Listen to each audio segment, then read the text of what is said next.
هلکه کور مو چېرې دی دی دغه کوچیان څوک دی دا ډېر خوند نه کوي دا خو یو مخدلې یې واړوه ها ستا کور چیرې دی ولې نه بارېږي چې دا میاشت مو دلته تېره کړه به ته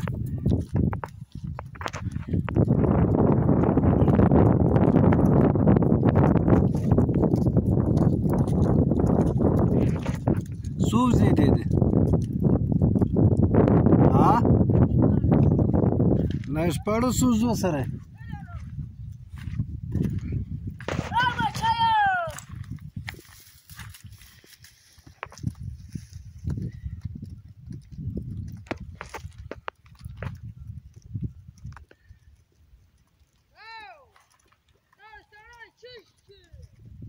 سړی دلته دغه ځای دی ستا راځه